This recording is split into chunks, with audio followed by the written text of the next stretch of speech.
चंदा हमारी पत्नी है। हमारा ब्याह चंदा के साथ हुआ था और हम भूल गए, और हमने चंदा को किसी और की पत्नी मान लिए।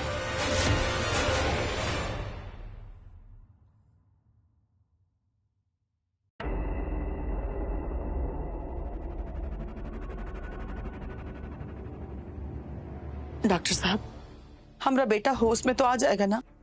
काहे कि इसकी बेहोशी हमसे देखी नहीं जा रही है। सब ठीक हो जाएगा ना डॉक्टर साहब? थोड़ा सब्र रखिए, ये होश में भी आएंगे और ठीक भी हो जाएंगे। मैंने कुछ दवाइयां लिख कर दे दी है, उसे मंगा लीजिए और टाइम पर देते रहिए। और कुछ परेशानी होगी तो मुझे फोन कर दीजिए। जी डॉक्टर साहब। डॉक्टर साहब आइए, हम आपको छोड़ देते हैं। जी।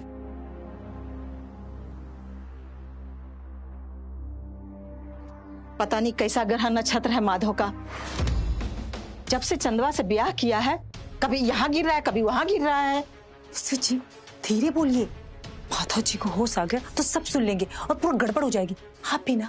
तुम सही कह रही हो, लेकिन कब तक मुंह पे टेप लगा के रहे?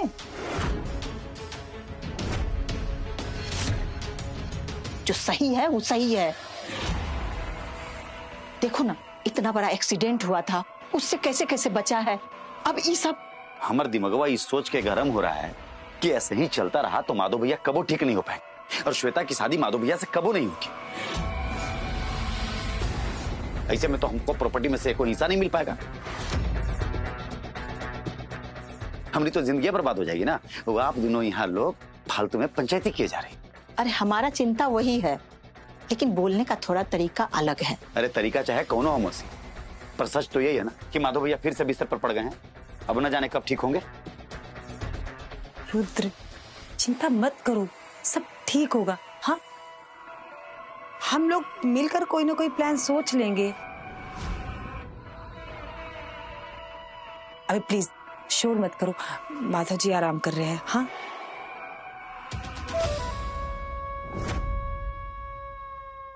सब ठीक तो हो जाएगा ना? अम्मा जी, माधव बाबू कैसे हवन? हम उनका के देख सकते हैं ना? हम उनका से एक बार मिल के आए का? सुनाई नहीं पड़ा तुमको? डॉक्टर साहब ने कहा ना कि माधव अभी बेहोश है।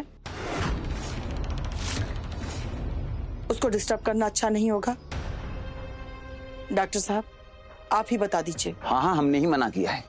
इस समय माधव जी को आराम की सख्त जरूरत है। बेकार में उनके पास भीड़ न करें, इससे उनके सेहत पर बुरा असर पड़ सकता है। कल भी मिल सकती हैं। चंदा तुम एक काम करो, रात बहुत हो गई है, तुम घर चली जाओ। खामोगा तुम्हारी अम्मा परेशान होगी। और हाँ, सुबह टाइम पे आ जाना। लेकिन अम्मा जी, माधव बाबू। तुमको चिंता करने की कोनो जरूरत नहीं। हम लोग हैं माधव की देखभाल करने के लिए, और वैसे भी श्वेता रहेगी निगरानी करने के लिए। काजल ले जाओ। जी अम्मा जी।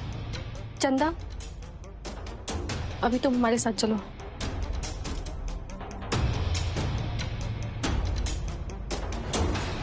डॉक्टर साहब कहीं ऐसा तो नहीं कि माधव को जो चोट लगी है उससे उसकी याददाश्त वापस आ जाए? इम्पॉसिबल। चोट बहुत छोटी है, लेकिन जब तक मैं हॉस्पिटल ले जाकर माधव जी का चेकअप और MRI नहीं कर लेता तब तक मैं 100% श्योर नहीं हूँ। तो ठीक है ना, हम माधव को हॉस्पिटल लेके आते हैं। नहीं, जब तक चोट की वजह से उनके व्यवहार में कोई परिवर्तन नहीं लगे तब तक नहीं। ठीक है डॉक्टर साहब। नमस्ते।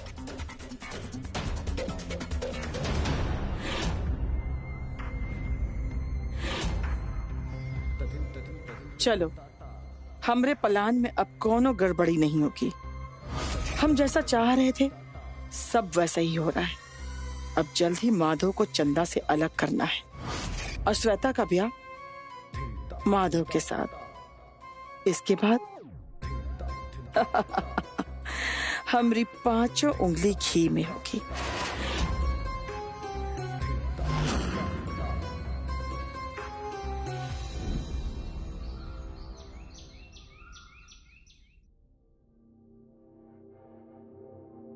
दीदी क्या हुआ? देखिए देखिए हमको क्या मिला है।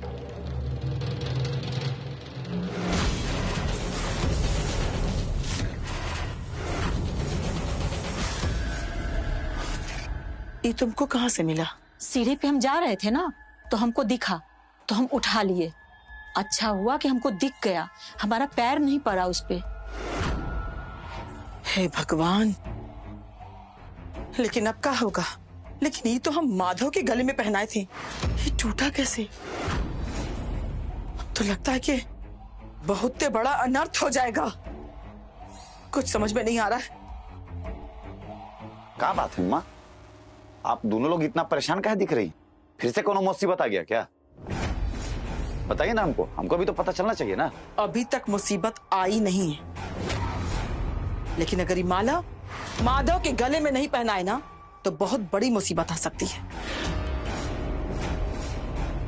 अब तक जो प्रॉपर्टी पाने के लिए हम लोग मुशक्कत किए हैं ना, सब किए कराए पर पानी फिर जाएगा।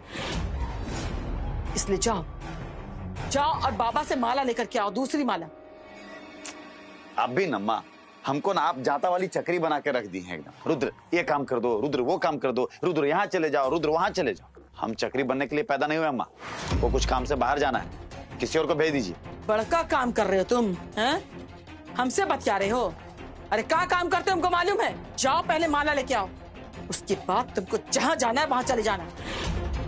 और हाँ, आइंदा ऐसे बात करने की कोशिश मत करना। जाओ यहाँ से। नौकर से भी बदतर जिंदगी हो गई हमारी घर में। रुद्र, बताते हैं तुमको हम। कोची बताते हैं, बताते रहिएगा। दीदी, आपको रुद्र से ऐसे नहीं बात करना चाहिए, वो आपका बेटा है ना। बेटा है तो क्या हमारे सर पर चढ़ के नाचेगा? हैं? उसको जरा भी परवाह नहीं है कि हम किस मुसीबत में फंस सकते हैं। और ये सब जो हम कर रहे हैं, वो किसके लिए कर रहे हैं? उसी के लिए कर रहे हैं ना। और वो हमको उल्टा जवाब दे रहा है। परिस्थितियों के अनुसार उसको चलना नहीं आता है। उसको जरा भी एहसास नहीं है कि माला टूटने की वजह से अगर माधव की याददाश्त वापस आ गई, जो आज तक हम लोग ये कहते आ रहे हैं उसको कि श्वेता ही उसकी पत्नी है, चंदा नहीं। और अगर उसको याद आ गया सब कुछ, तो हमारी क्या इज्जत रहेगी उसके नजर में? अरे जिंदगी भर उसके नजर से गिर जाएंगे। शांत हो जाइए दीदी, सब ठीक हो जाएगा।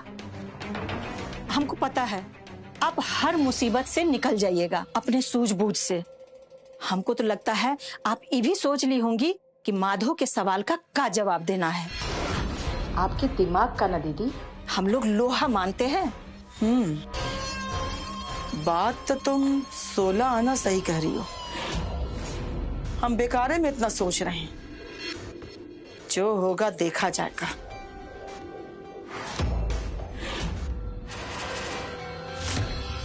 श्वेता, अब जो हो रहा है इस घर में ना, वो मुझे बिल्कुल अच्छा नहीं लग रहा है। और मुझे इस बात की चिंता हो रही है कि दीदी आखिर ऐसा कर क्यों रही है।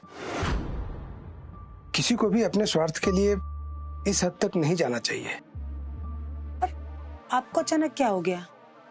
ऐसा क्यों बोल रहे हैं? क्योंकि बेटा अब तुम यहाँ रह रही हो इसलिए।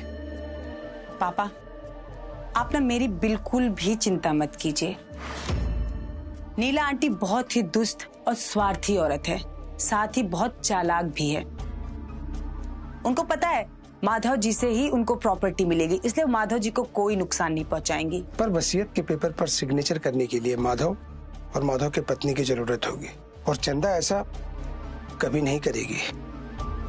इसीलिए तो नीला आंटी को मेरी जरूरत है वसीयत पाने के लिए, इसलिए वो मेरा बिल्कुल भी नुकसान नहीं करेगी, मुझे कोई नुकसान नहीं पहुंचाएगी। और जब तक उन्हें प्रॉपर्टी नहीं मिल जाती, माधव जी भी सेफ हैं। दीदी का जैसा नेचर है, उसके अनुसार वसीयत के पेपर पर साइन करने का मतलब है तुम अपने मौत के दस्तावेज पर साइन कर रही हो, और उसके बाद तुम उनके किसी काम की रह नहीं जाओगे। पापा, आप मुझे स्टूपिड समझते हैं, पागल समझते हैं। मैं आंटी जी के नस नस से वाकिफ हूँ। मैं जानती हूँ वो अपने फायदे के लिए कुछ भी कर सकती है, और काम होते ही मुझे आउट कर सकती है। आप चिंता मत कीजिए, मैंने उसका भी प्लान बनाया है कि शादी के बाद क्या करना है।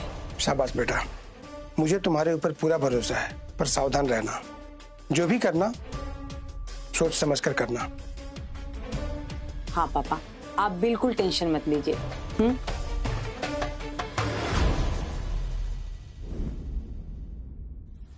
आजा, वापस आजा। अरे बस भी कीजिए बाबा, आपका एक एक बतिया सुन सुन के, एक एक करतब देख देख के ना थक गए। सही कह रहे हैं हम आपसे। माफ कीजिएगा बाबा, लेकिन ये आपका जो प्रेत है ना, कोनो काम का नहीं है। खाली हाव हाव हाव हाव करके ना सबको डराते रहता है। अब एक बात बोलिए, आप इसको आप काम सौंपे थे ना, क्या किया? असफल हो गया ना। अरे माला टूट गया, माधव भैया गिर करके बेहोश हो गए, और ये भाई साहब चुपचाप देखते रहे। हम कह रहे हैं चुप हो जा। अगर ये नाराज हो गया तो हमारी जिंदगी में प्रलय आ जाएगी। ये बहुत खतरनाक है। अरे बस कीजिए, बवंडर आ जाएगा, बहुत खतरनाक है, कुछ नहीं होगा हमको।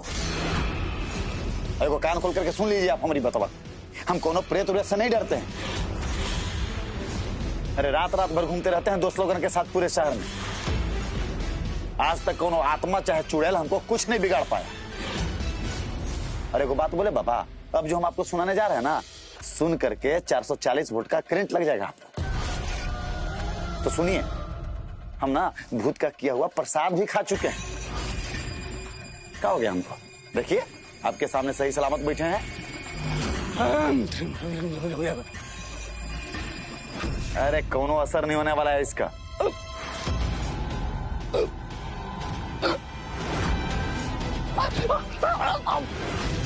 बाबा, अरे बाबा, अरे हमको माफ कर दीजिए बाबा। अरे हमारे शरीर में कुछ घुस गया बाबा, जल्दी निकालिए इसको, जल्दी निकालिए। लग रहा है कि कोई सुआ चुभा रहा है। अरे हम तो मजाक कर रहे थे, आप तो सीरियस ले लिए बाबा। जल्दी निकालिए। माफ कर दीजिए बाबा, बाबा माफ कर दीजिए हमको, जल्दी कर दीजिए बाबा।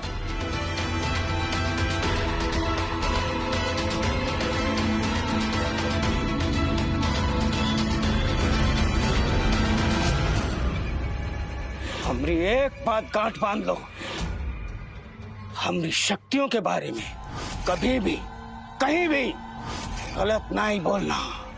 कभी गलत बात नहीं करेंगे, सच कहना है, कसम खा रहे हैं बाबा, कभी बात नहीं करेंगे।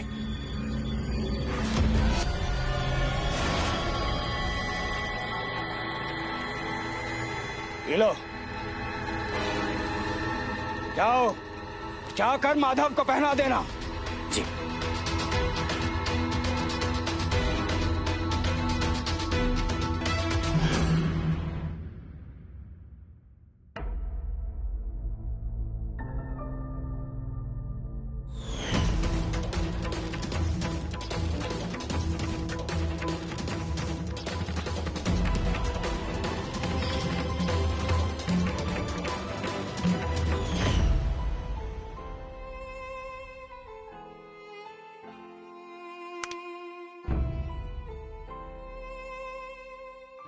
चंदा हमारी पत्नी है।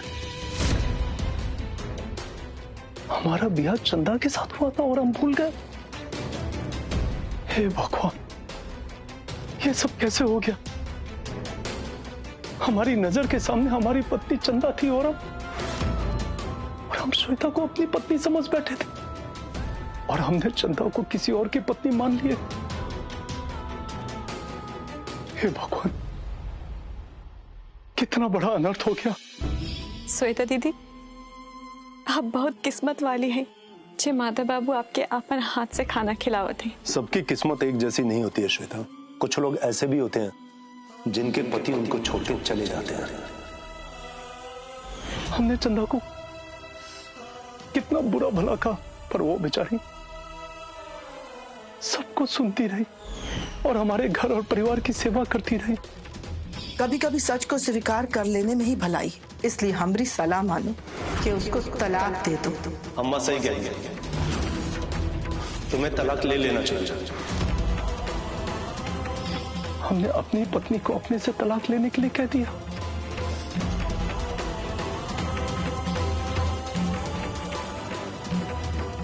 अगर हम भूल गए थे तो चंदा तुमने हमें याद क्यों नहीं दिलवाया? क्यों ऐसा क्यों किया चंदा? तुमने ऐसा क्यों किया?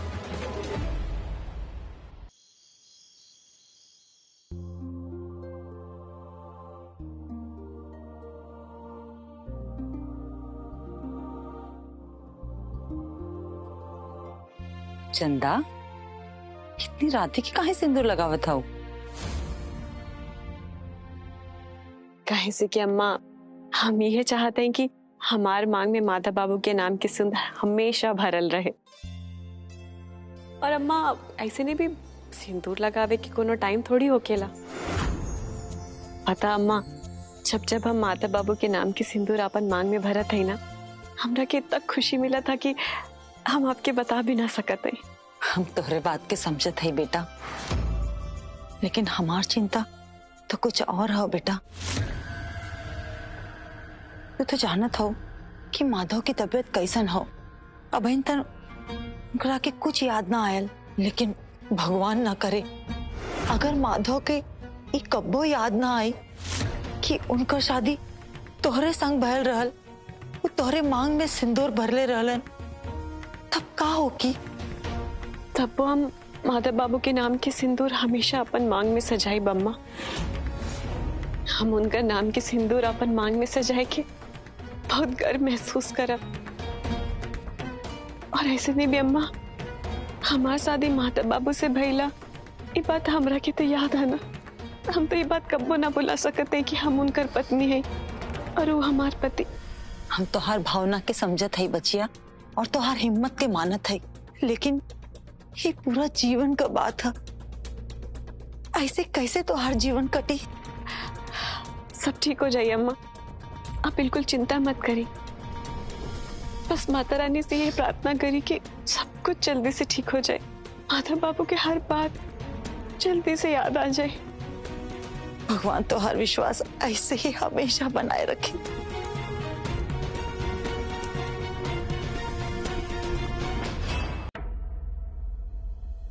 नेटवर्क क्या?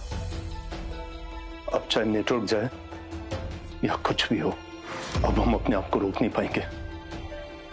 हम अपनी चंदा को इस घर में वापस लेके आएंगे पूरे सम्मान के साथ।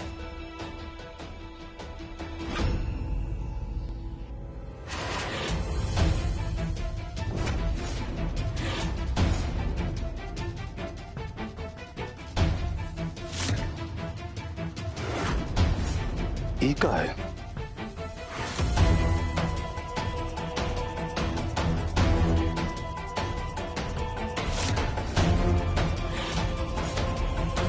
जिसने भी चित्रा को मारा था वो तुम्हारी दूसरी पत्नी चंदा की जान का दुश्मन है।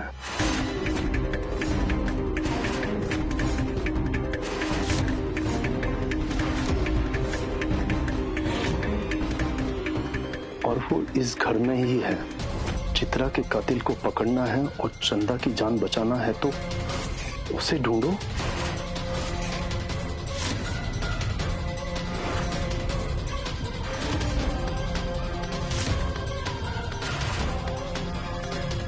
किसकी हरकत हो सकती है?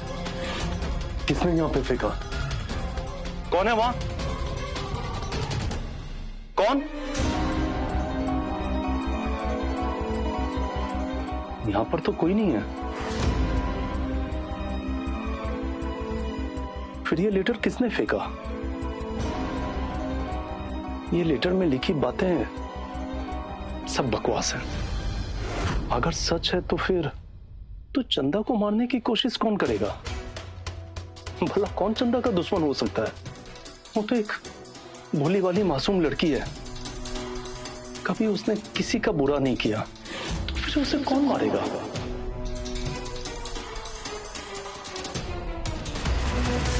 क्या सच में चंदा की जान खतरे में है? क्या सच में चित्रा की मृत्यु महज एक संजोग नहीं था, साजिश थी?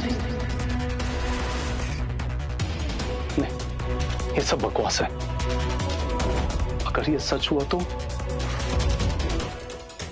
हमें सच का पता लगाना चाहिए।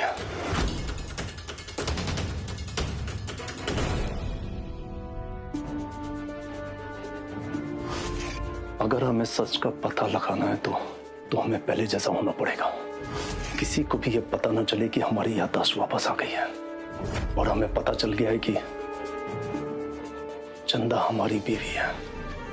हमें सच का पता लगाना पड़ेगा, तभी हम चंदा को बचा पाएंगे।